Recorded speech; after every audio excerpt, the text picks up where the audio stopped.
People really don't care. They don't care what you do from day to day, week to week, minute to minute. It's actually only you that cares. It's you that care about what they think. It's you that care about what you think and what you do.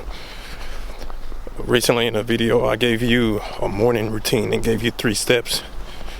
Today's video, I'm going to give you some more steps to build a successful day. Now, if one of those steps is to be able to overcome obstacles, the obstacles that are in your way, the things that hold you back. And it seems to be most people's obstacle is time and just fighting against themselves. And you see, like today, I'm out here, snow covered. You got tire tracks, you got footprints and things in the snow. And you think when you were going on about your life that you're making a pathway, just like these tire tracks, just like the footprints. You leave a path. Eventually, that path is going to be covered up by other people that's following you, trying to do the same things, and it's going to be washed away. Now, if you leave tracks deep enough, they may be there longer. They might make a significant impact to other people, but they also build pathways to others. They're going to copy you. They're going to do things just like you do.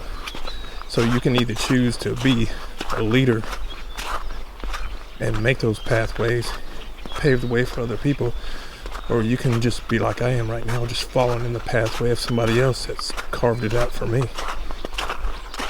So what does it have to do with overcoming obstacles?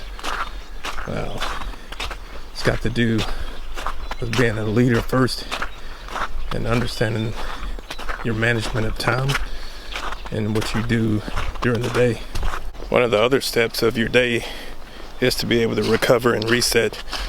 You meet those obstacles, those difficult pathways that are blocked, and you're trying to overcome them. Most people default to just, well, I'll take care of it later, I'll do it tomorrow, I'll do it next week. It's always a procrastination of putting it off until some other time so they can not necessarily reevaluate, but most of the time it's just to quit. And it's their mind finding a way out. It's a fight or flight. It's common people deal with those obstacles in self-defense, sports, jiu-jitsu, taekwondo. There's a tough obstacle, and your mind will find a way for you to abandon. Your mind will find a way for you to quit. Now you have to overcome those obstacles by your thought process, and it still comes down to time and how you manage to recover and then reset. One of the other steps is working throughout the day to complete the goal. That is the hardest, to establish the goal and have a continuous work ethic and stay vigilant in the goal that you're trying to achieve. Sometimes that goal is spread out over days. Sometimes that goal may take minutes. But those 3 steps are still all together, and they're all dictated to time. When did you start? When did you quit? And if you notice how I spoke about time on all 3 of those are the parameters that we put on ourselves. Time doesn't really exist. It only exists in your mind. It only exists as an excuse to either start or quit. Yeah, starting is an excuse. Quitting is an excuse. You're going to excuse your behavior based off of time. So when we start to tear down the walls of time, we start to clear out our confinement, the restraints that hold us back, and realizing that there's no barrier, no fence, or anything else that's going to hold us back from completing the goal that we set forth. That means working vigilant throughout a certain time frame.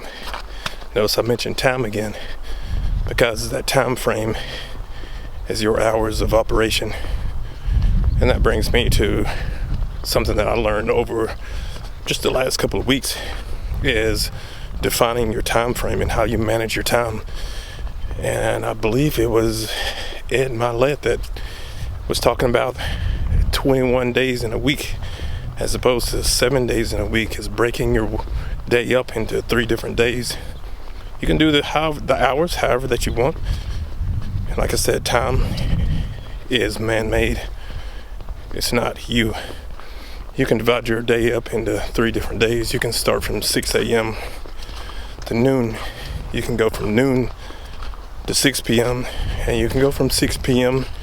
to midnight and work within those time constraints. That gives you 3 days. You have 6 hours left over for sleep. And I know some of you guys are out there saying, well, shouldn't you be sleeping 8 hours? It's not a certain time of sleep that you need. Your body needs a certain amount of time to recover. That recovery can be done in 6 hours, can be done for 8 hours, but it's going to be different from one person to the next. That is a ballpark figure. So if you're looking to work vigilant throughout a day and you divide your day up into 3 time periods or time constraints, it gives you the time to focus on working throughout the day, solving problems, not setting things down and going back and say, well, I'll take care of it tomorrow, or I'll take care of it next week when I have time.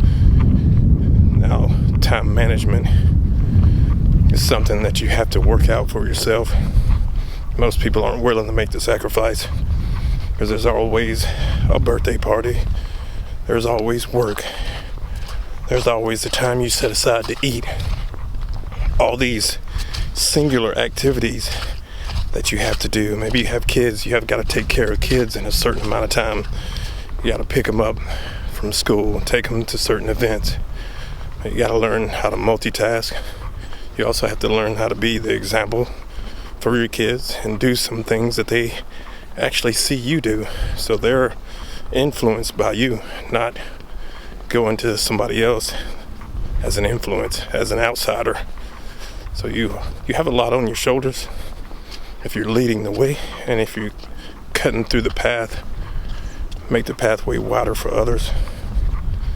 So I hope some of this has helped you out while I get this snow walk in. I'm walking through Hoth again today.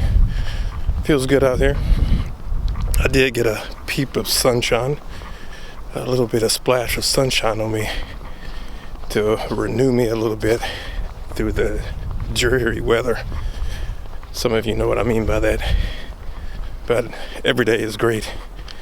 If you don't like the 3-day time period, you need to learn those 3 steps is to be able to overcome the obstacles, recover and reset, and have a fierce conviction to work towards your goal throughout the day, because nothing is stopping you really. If you manage your time and sit down and write out your time, you will get it down. There's going to be sacrifices that you have to make, but there is no time constraint on you. It's just you giving up, whether you give up to go to bed, whether you give up to eat, or whether you give up to just go check the mail. Whatever other activity that you find to distract you or to increase your procrastination is you failing. Those can be your footsteps, creating new pathways, or they can be the footsteps of somebody that you follow. Wearing the footsteps doesn't make you wrong or right. Whether you create them or you step in them, it's how you manage them. Make sure you check out my previous video of establishing a good morning routine to create a successful day. This is the beginning of 2025, and I'll see more of you. Subscribe to the channel, leave me a comment, let me know if this helps you, and if you want to hear more.